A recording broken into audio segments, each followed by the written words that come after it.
तेरा वचन मेरे पाँवों के लिए दीपक है और मेरे मार्ग का उजियाला है। तेरा वचन मेरे पाँवों के लिए दीपक है। पहला पाठ निर्गमन ग्रंथ अध्याय 14 पद संख्या 5 से 18 तक।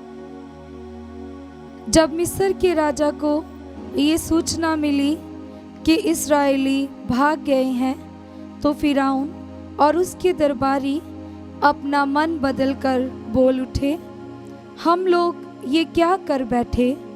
हमने इस्राएलियों को अपने दासों को भाग जाने दिया।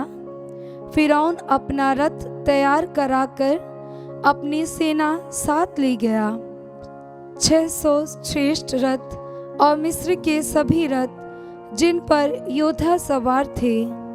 प्रभु ने मिस्र के राजा फिरौन का हृदय कठोर कर दिया, इसलिए उसने इस्राएलियों का पीछा किया जो उसे चुनौती देते हुए भाग रहे थे।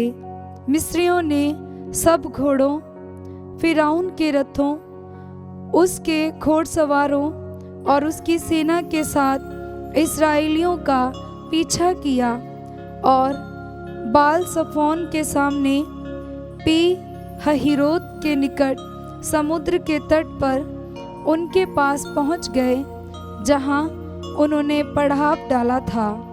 फिरौन निकट आया ही था कि इस्राएलियों ने आंखें उठाकर देखा कि मिस्री हमारा पीछा कर रहे हैं।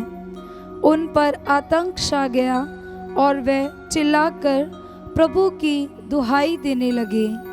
उन्होंने मूसा से कहा, क्या मिस्र में हमको कब्रें नहीं मिल सकती थी, जो आप हमको मरुभूमि में मरने के लिए यहाँ ले आए हैं?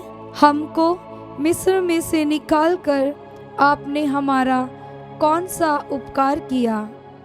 क्या हमने मिस्र में रहते समय आपसे नहीं कहा था कि हमें मिस्रियों की सेवा करते रहने दीजिए? मरुभूमि में मरने की अपेक्षा मिस्रियों की सेवा करना कहीं अधिक अच्छा है।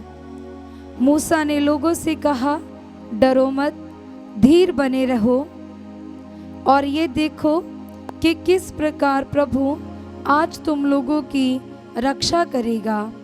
जिन मिस्रियों को तुम आज देख रहे हो, तुम उन्हें फिर कभी नहीं देखोगे। प्रभु ही तुम्हारी ओर से युद्ध करेगा और तुम लोगों को कुछ भी नहीं करना पड़ेगा। प्रभु ने मूसा से कहा, तुम मेरी दुहाई क्यों दे रहे हो? इस्राएलियों को आगे बढ़ने का आदेश दो। तुम अपना डंडा उठाकर अपना हाथ सागर के ऊपर बढ़ाओ और उसे 2 भागों में बांट दो, जिससे इस्राएली सूखे पांव समुद्र की तह पर चल सकें। मैं मिस्रियों का हृदय कठोर बनाऊंगा और वह इस्राएलियों का पीछा करेंगे। तब मैं फिरौन, उसकी सेना, उसके रथ और घोड़सवार सभी को हराकर अपना सामर्थ्य प्रदर्शित करूंगा। और जब मैं फिरौन, उसकी सेना, उसके रथ और उसके घोड़सवार सबको हराकर अपना सामर्थ्य प्रदर्शित कर चुका होऊंगा, तब मिस्री जान जाएंगे कि मैं प्रभु हूँ। ये प्रभु की वाणी है। ईश्वर को धन्यवाद। भजन अनुवाक्य।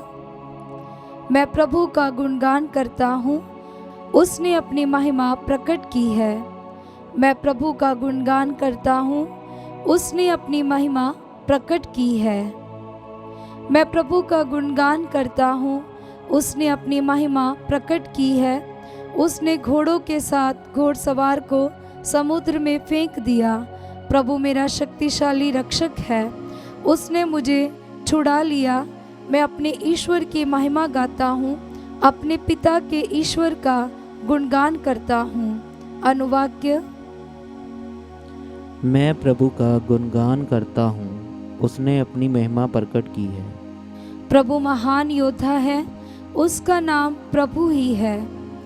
उसने फिरौन के रथ और उसकी सेना को सागर में फेंक दिया। फिरौन के चुने हुए वीर योद्धा लाल समुद्र में डूबकर मर गए हैं। अनुवाक्य। मैं प्रभु का गुणगान करता हूँ, उसने अपनी महिमा प्रकट की है। समुद्र की लहरें उन्हें ढक लेती हैं। वे पत्थरों की तरह जलगर्त में डूब गए। हे प्रभु, तेरा दाहिना हाथ शक्तिशाली है। हे प्रभु, तेरा भुजबल शत्रु को कुचल देता है। अनुवाक्य। मैं प्रभु का गुणगान करता हूँ, उसने अपनी महिमा प्रकट की है। जय घोष हालेलुया। अनुवाक्य। हालेलुया। आज अपना हृदय कठोर ना बनाओ, प्रभु की वाणी पर ध्यान दो। अनुवाक्य। हालेलुया। पवित्र सुसमाचार संत मत्ती के अनुसार अध्याय 12 पद संख्या 38 से 42।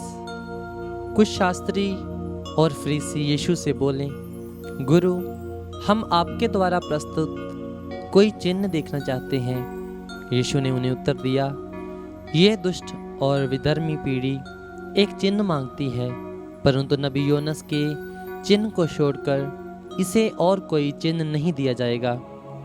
जिस प्रकार योनस 3 दिन और 3 रात मच्छ के पेट में रहा, उसी प्रकार मानव पुत्र भी 3 दिन और 3 रात पृथ्वी के गर्भ में रहेगा। न्याय के दिन नीनवे के लोग इस पीढ़ी के साथ जी उठेंगे और उसे दोषी ठहराएंगे, क्योंकि उन्होंने योनस का उपदेश सुनकर पश्चाताप किया था। और देखो, यहाँ वह है जो योनस से भी महान है।